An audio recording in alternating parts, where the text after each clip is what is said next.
I like to joke about things that make me uncomfortable, and I feel like I've been doing a pretty good job of behaving as people are still finding out. Let's just say there's a lot of videos with an urn in it that I left in the trash. But one of the things that make me laugh on a daily basis is when I look at the boxes and boxes of stuff that Granny and I made together that's just been sitting there because, well, when Granny was making plans to head to the big casino in the sky, that was the last of our concerns. And now that some time has passed, and it's like, well, what do I do with it? There's just something funny about trying to sell it. I'm not sure why, and honestly, I'm sure Granny would want me to squeeze every penny I could out of it. There's just something that doesn't feel right. It's like I don't want to taint the memory of my mama by making it a source of income. It just sounds like a recipe for depression. Also, is taint the right word? Something about that also feels inappropriate. One of my least favorite questions is what I do for a living. I hate labels, man. I'm a cowboy, baby. You can't put me in a box. But one label I am proud of is being an internationally known, locally disrespected Uber and Lyft driver. So maybe it's being part of the service industry that got me really tilted when these new restrictions came into place. Maybe I'm just sick and tired of all this stuff that just doesn't seem to line up. And I get it. There's a global pandemic. It's crazy to me that there's sides of this issue when both sides want the same thing. They're after the general well-being of people. It's just that one side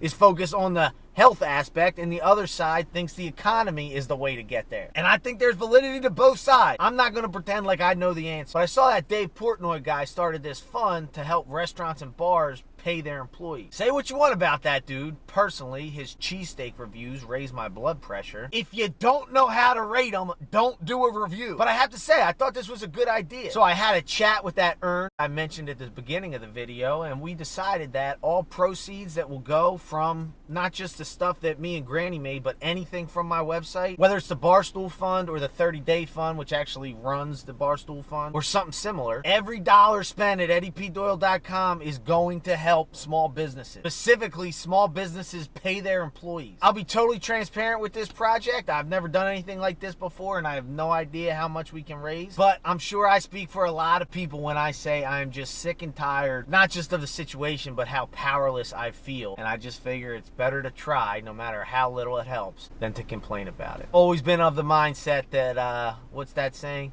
No act of kindness, no matter how small, is ever unnoticed, or no act of kindness. It's something like, no, just be kind. No act of kindness, no matter how small, is ever wasted. Plus, I think it's cool that the items we're selling, like masks or these nifty little no-touch tools, so you don't have to put your snotty fingers all over the elevator buttons or the Wawa door handle or wherever you put your slimy little fingers. The items we're selling are helping with public health. So it's like we're killing two birds with one mask. So check out EddiePDoyle.com, and remember, it's not just proceeds from the mask. It's any purchase from my site will go towards small business relief, including this hilarious book that would make for a perfect winter quarantine activity. And hey, if you can't read, I got one with pictures too. Thanks for watching, guys. Remember to like and subscribe and turn that notification bell on so you can stay updated with this project. And until next time, stay safe, stay healthy, stay positive, and keep your head up. As Granny always said, no matter what the situation was,